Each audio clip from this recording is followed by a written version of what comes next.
I feel like this video is kind of a watershed moment because it is one that I have been threatening to make, and I'm actually making it right here, right now. I am so glad you're here to join me for it. Stick around, you are not gonna want to miss this one. Hey guys, it's Dave. We are going to talk about a Hoya swap today and how somebody very definitely got the short end of this stick. Spoiler alert, it wasn't me. But a viewer reached out maybe 2 months ago, roughly something like that, and asked me if I'd be interested in doing a Hoya swap. And to be completely honest, kinda, sort of, I'm always interested, but I had just done one with a viewer that was good. It was great. And I swapped with a friend locally, but you know, having lost my career and kind of counting on some plant money, I was a little more interested in selling plants. And then my new friend sent me some pictures of her collection, and oh my God, we are talking an A+++ grower. Like, I almost closed up shop on YouTube. I have no business showing my plants when there is someone in my own state who can grow as well as she does and grow some plants that are notoriously difficult. So I'm going to share those with you today. It's not a Hoya haul because I ain't calling it a Hoya haul, and I have had them for exactly 5 weeks today. I'll tell you a little bit more about how they came and what serendipity it was, because I wasn't having the best ever day when I got this box of plants in. But let's start with the first one. So this really cute plant with these undulated leaves was found growing in the shade along the Indah River in Malaysia. It's considered to be quite rare in its native habitat now. This is the Indoensis, and it's a plant I was actually offered for sale maybe last year because Doug Chamberlain had sold it to my friend, and she knows that I think the world of Doug Chamberlain, and I passed because I didn't think it was that cool from pictures I had seen.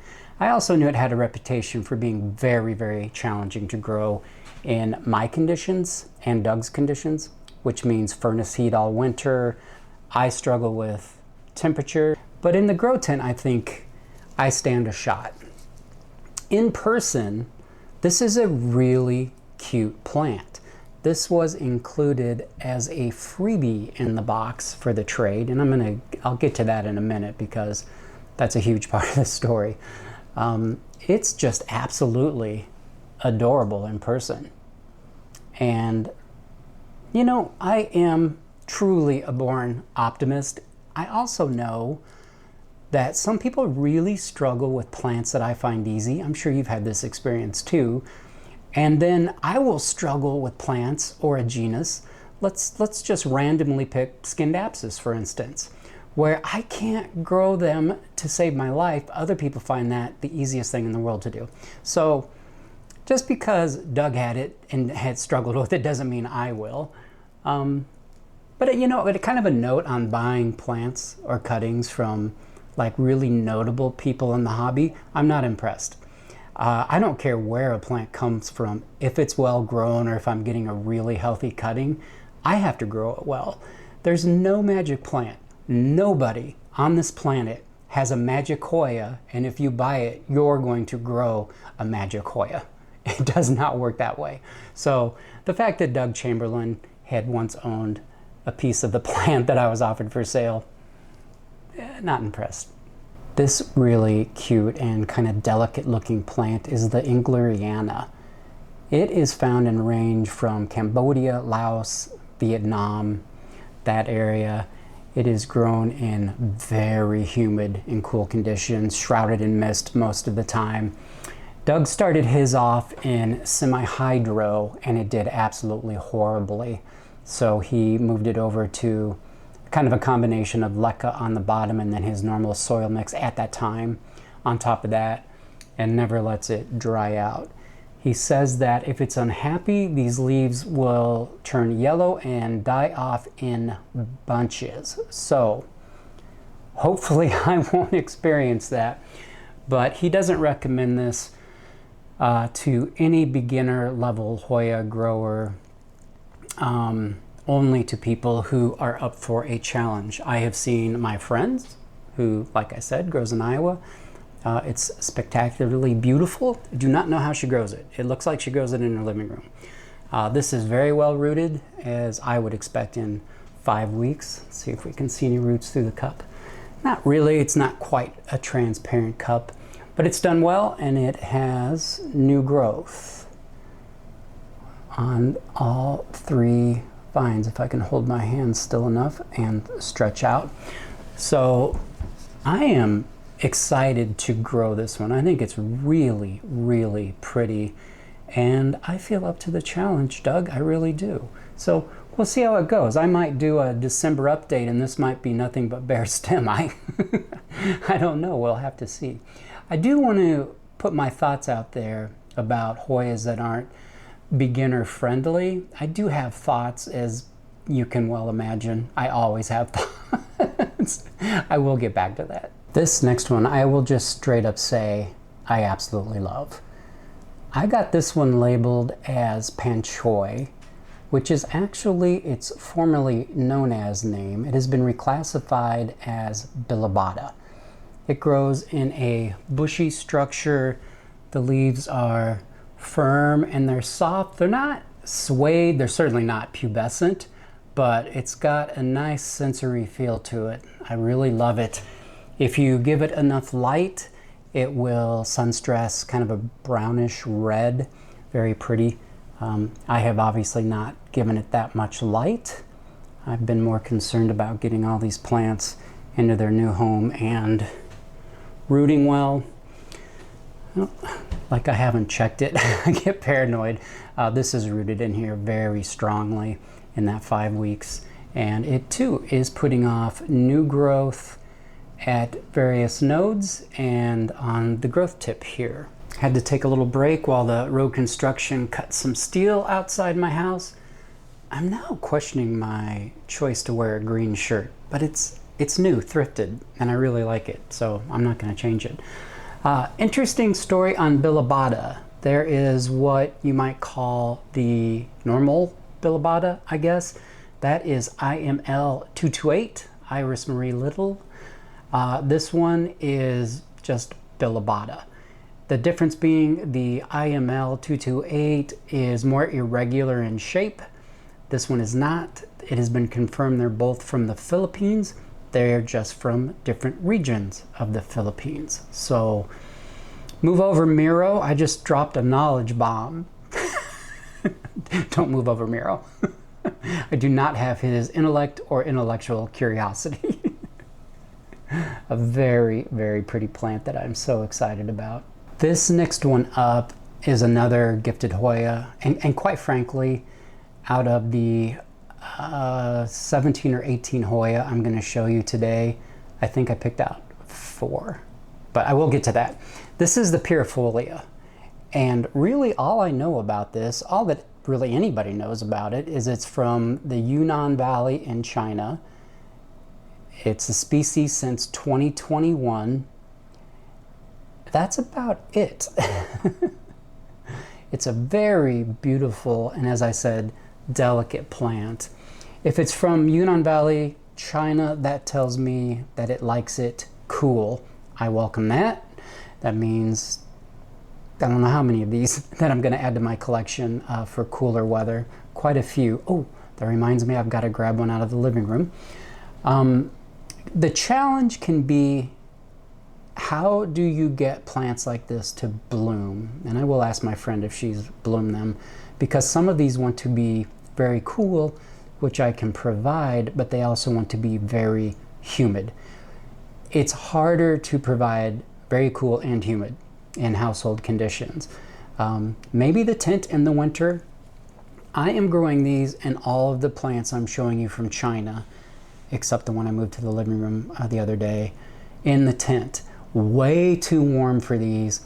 It is not something I would recommend you do. You might kill your plant.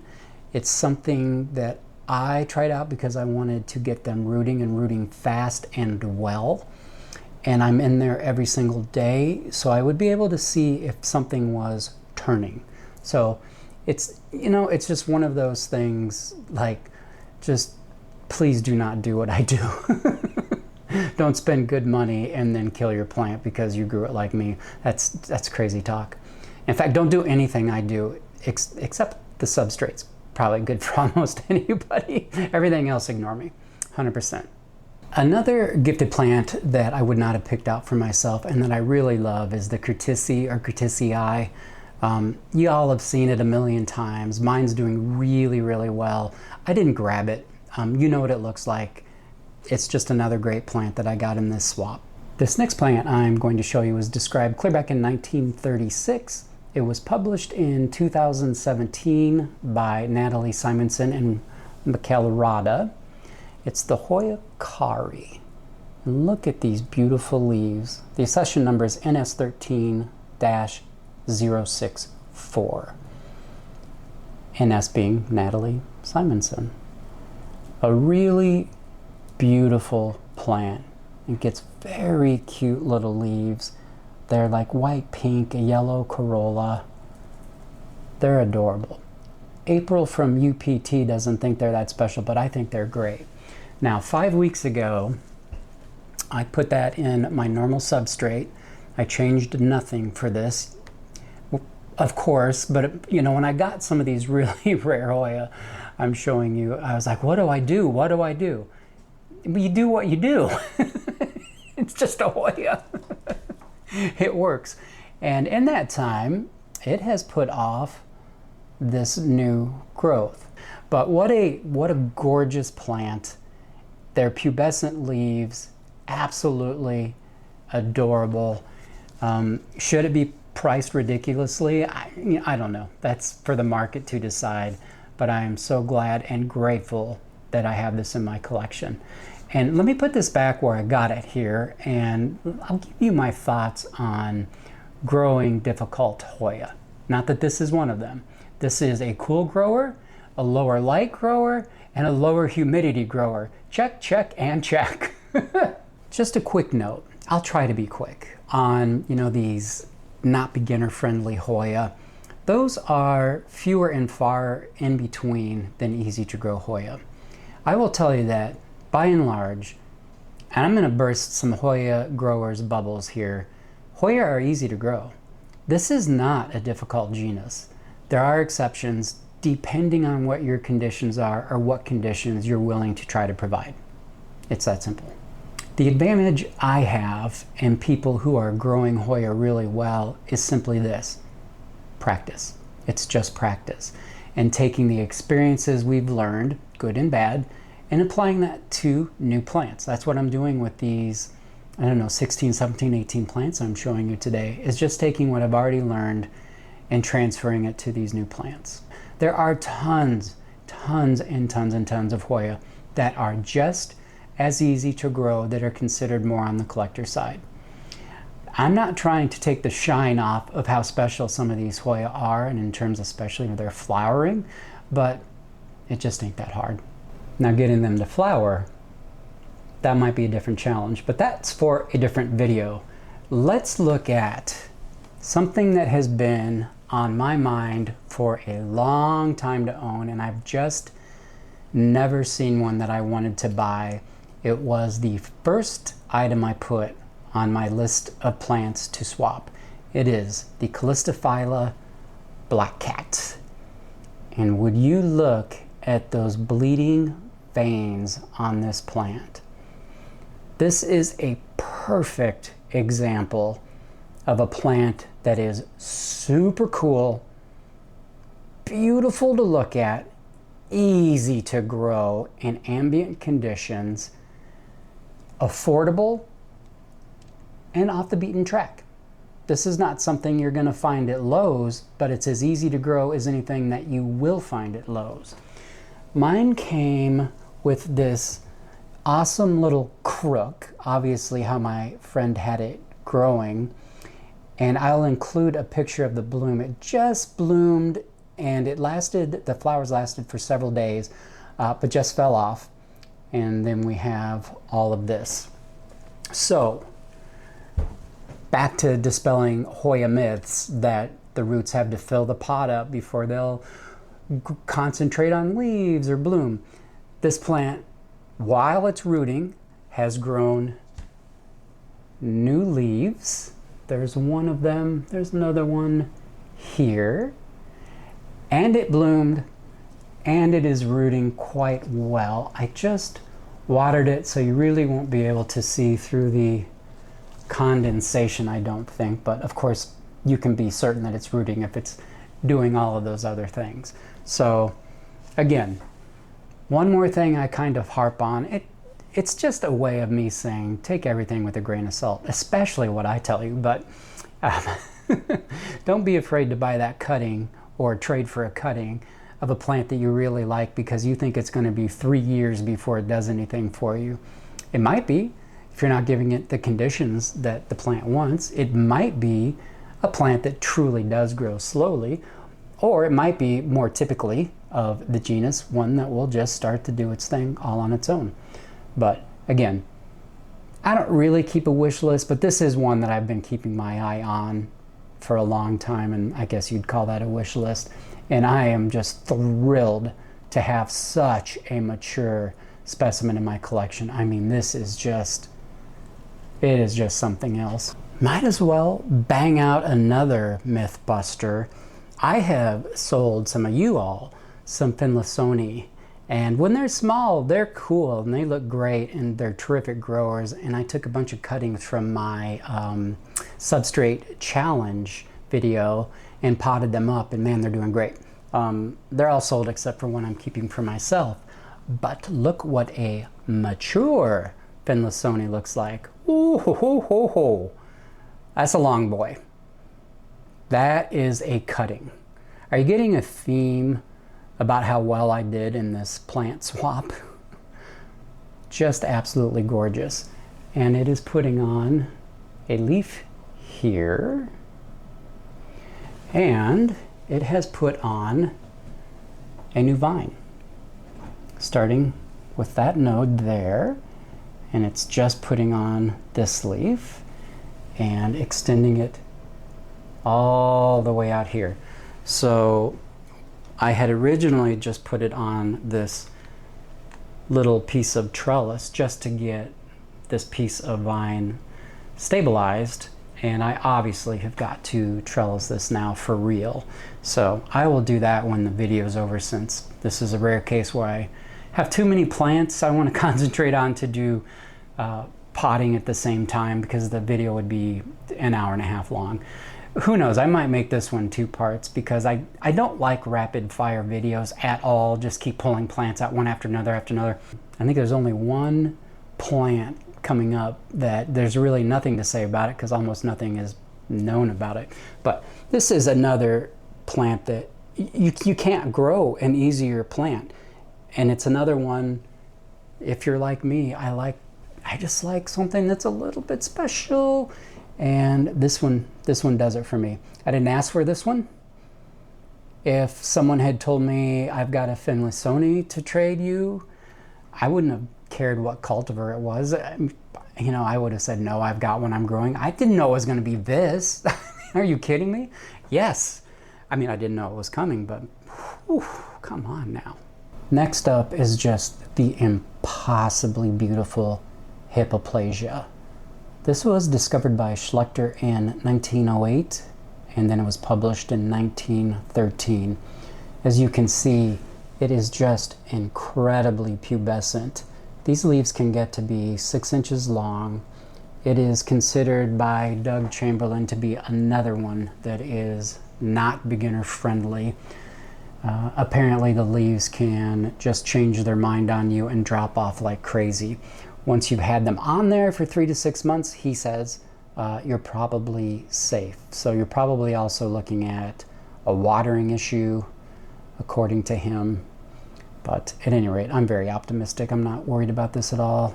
And just, my goodness, would you look at this. Another Hoya that moved in with me, and I got it as a 2-leaf 1-node cutting. Correct me if I'm wrong, my friend. And I believe it has put on these, well, I know it's put on these leaves. I just can't remember if there was any vine at all. It's putting on these leaves, those leaves right there. That would make it 1, 2, 3, and working on the babiest of baby leaves on a 4th node. So it is coming along well. This is the only plant that came rooted in this really cute little container, and it's got drainage there. And it looks very, very similar to the mix I use, but roots are looking absolutely fantastic.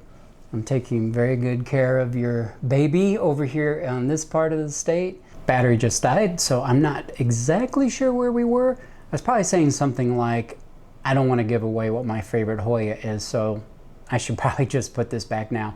This was on my list, a spectacular Hoya, and feel up to the challenge. This species of Hoya was formerly known as species Phuob because it was discovered in the Phuob Wildlife Sanctuary in northeastern Thailand. What I love about this plant is that it grows shaded, cool, with lower humidity. Thank you, thank you, thank you. Those are all words I love to read. It's also a prolific bloomer, and it has flowers that look a lot like Caudata style. I'm sure most of you have seen Caudata Sumatra leaves, those hairy, beautiful leaves. As you well know by now, potted this up 5 weeks ago. It has put on this leaf here. It has started a new vine, and I don't know if I'll be able to show this, but it has got 2 new leaves here and a peduncle. And I'll try to hold it still enough. What will happen with that peduncle? I don't know. I think I would be surprised if it actually grew, but maybe not. This is in the grow tent, you know, so it's warm and humid right now, and we'll see. But this is a plant that grows really large, bushy. So if you are looking for a plant that has that Caudata-like flower but grows easier, I think this is your ticket into that. This was another surprise cutting. Almost all of these were surprise cuttings. I did say I was going to talk just very briefly about this trade. I traded 4 plants and a cutting that I just threw in, and I got this huge haul and a second box actually that I'm not even going to include in this video. I've got plans for those. I just didn't have anything like ready and rooted to trade, and my friend picked out, you know, these 4 things that she was interested in. Very happy. The day I got them was the day that I was doing my prop box experiment video and recorded for an hour without any video. The best part of the video would have been what didn't get shot, and it was really disappointing, and this box came that day. And so after I was done and I realized that it hadn't worked out and I had to start over and just, you know, just do the best I could and realize, well, it is what it is, as they say. I opened up the box after I'd cleaned up, and oh my God, I just couldn't believe the generosity. You're seeing it here, and we're not done. You know, I sent an email and said, I can't believe your extraordinary generosity. And she simply wrote back and said, it's my way to express my gratitude for your channel and basically to support me. And it's easy to forget how many wonderful human beings are in this world. It's a reason I don't spend just a ton of my time per day on websites and news sites and Twitter and things like that. You know, even as you've heard me talk about so many times, you know, the Facebook plant groups are just so mean-spirited so often, and I just don't get it. I don't understand why in this hobby we have to be so snarky and demeaning, but we are, or at least those people stand out to me. And anyway, what an extraordinary gift. And then to follow it up with a second box of incredible plants, and mostly not Hoya for that one. So look forward to some of those in a future video. This is species Bangyang Nyoi. I'm sure I mispronounced that, and I apologize for that. Doug Chamberlain at one time had decided this was an incredibly easy to grow plant when it was in his grow tent. when he took it out of his grow tent and grew it in the winter in normal household conditions, he very nearly lost all of what sounds like a pretty substantial plant. So buyer beware on this one. I think this is absolutely gorgeous. It takes a couple of years to flower from cuttings, according to Mr. Chamberlain.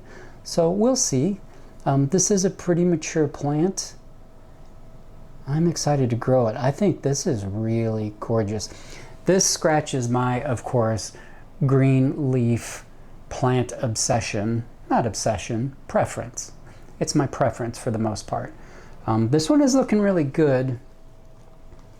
Again, I just watered yesterday, so this is completely fogged over, but it's developing a really nice root system. I'm very happy with it. It has really taken off on the vine, and you can see it growing counterclockwise, doing its thing. Another one, clearly need to get this properly trellised. Let me see if I'm missing anything that you need to know about this one. No, just Doug saying there are better choices for growers in the north, and I would add Midwest, but this will be in the grow tent and we will see how it goes. I am sure it's going to be just fine. Another one that I didn't ask for, and I am so happy to have in my collection. By the way, please don't ask in the comments who my friend is, because I'll just heart the comment and tell you what I'm saying right now, and that she's just a normal human citizen. She's not a plant seller or dealer or anything like that. So I just got really, really lucky to make such a generous friend. This is one that you will have seen some really magnificent examples of and some really shite ones. So we'll see how I do. This is the Hoya serpents. I have a note about why so many of these are upside down, and I've just amused myself, but this is grown up in the Himalayas. So ideally it would like temperatures like 60 to 70 degrees and really, really humid. That's one of those challenging conditions I was talking about. Again, I've seen my friends growing. It's magnificent. I mean, it's not like good. It's not even great. It is absolutely magnificent. And look at this generous cutting I got. Holy Moses. Now, why are they all upside down? Except for there is new growth on here. I'm really happy with how this is growing too. I mean, there were a few yellow leaves. A plant like this, even though it's one-day mailing priority in Iowa City, getting this planted up, you know, you're going to lose some leaves. I wouldn't have been surprised if the whole thing just went straight downhill, and so I'm so happy that it looks so very good. As for why it's upside down, however my friend had it growing is how it wanted to grow, and no matter, oh, look at all that new growth. We'll see if I get back to that thought. How exciting is that? Again, this is 5 weeks. A lot of nice roots in there. No matter what I did when I stuck these very, very, very delicate stems into the substrate and gently, you know, tried to cushion it, they would just flop upside down. And I'd start over and I'd think, well, I'll just put it, you know, to the other side of the cup, flop upside down. I did that certainly not more than 10 times before I realized I was going to kill the plant. Leave it alone. It will self-correct with the new growth. And when I say I did it a dozen times, yeah, I'm not kidding. I'm sure I did, because I'm just a bulldog when I have an idea of how I want things to go. Even now, I haven't always learned to listen to what the plant wants. I know that for people that are growing this well, they report really good blooming, except I don't think Ferns has. She's got a gorgeous one in her cabinet. Goals. I hope mine looks that good someday, but I'm just excited that it is looking so good. Lots of new growth, a happy plant. We will see if I can keep it a happy plant. I can certainly supply the cool, humid conditions over the winter, so I don't think it's going to be a problem. How many times in this video have I said, I don't think it's going to be a problem? I'm confident I can grow this. just my nature. And it's not arrogance. It is truly, I'm just optimistic. I don't know. Okay, here's another one for me to mispronounce. This is the Tingchongensis. You can read it on the screen. Don't make fun of me. This is another creeper. I'm sure the serpents would do well creeping too. I think if I had this to do over again, or when I repot this, I might have laid this across the substrate, but it is doing really well. It's putting on new growth right there, cute as a button. Not a lot to say about this one. It's a new species as of just 2019. And can I see the roots? I can see some nice roots. I read a little white paper almost on the difference between the flower of the serpents and this, and my God, I just went brain dead. I already can't read text, and so I was trying to skim it. It was way too complicated even to sort of skim and write down some notes. So we'll just say that they're very similar. They're apparently different. I'm happy to have both of them in my collection. And of course, this was, you know, another gifted plant.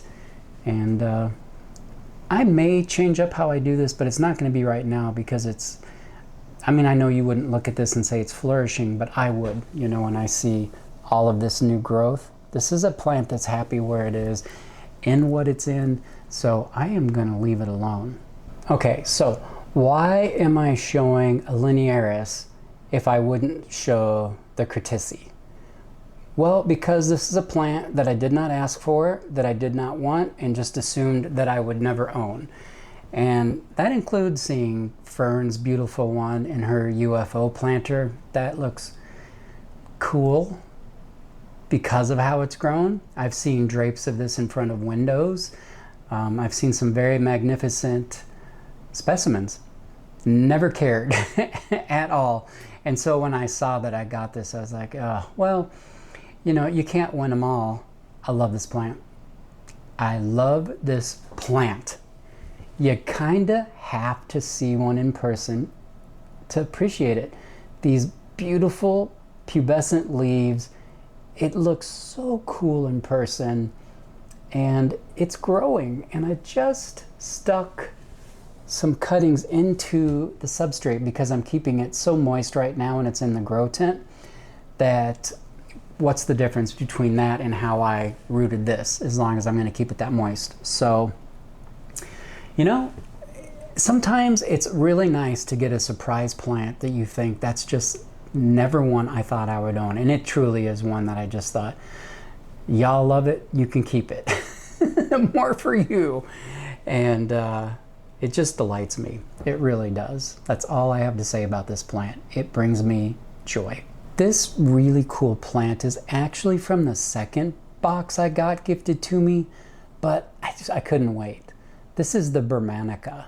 So it's from Myanmar, which formerly is Burma, so thus the name. It was described back in 1920 from Rolf. Miro has like a half an hour video on this plant, and he's got some experience growing it. I think there are several skits in that video, so maybe it could be watched in maybe 22 minutes if you skip those, if you don't find his sense of humor amazing like I do. But I am really excited to grow this as a hanging plant, and I believe it's a prolific bloomer.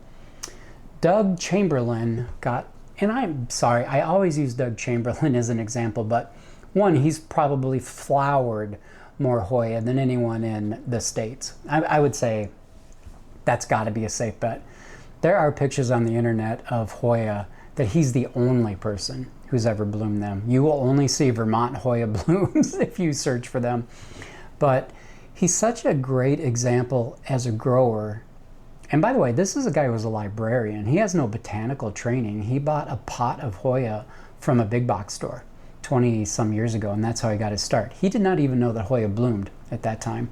So when I say that you can develop true expertise, no better example than Doug. There's no one way to do anything. He will try anything to grow and bloom a Hoya. Some of the links he's gone to they're way over the top. Like my wife, no, she would not let me wrap a room in foil and light it and put multiple humidifiers. Even she has her limits, and she is a freaking living saint, as you can imagine. But he had 2 cuttings of this. One he put in semi-hydro, one he put in his normal soil mix that he was using at the time, which had more ingredients than the one I used. He made it simpler and simpler as time went on as well. But anyway, the one in semi-hydro turned gray and died, and the one in the normal soil did well. So that's how he grew his.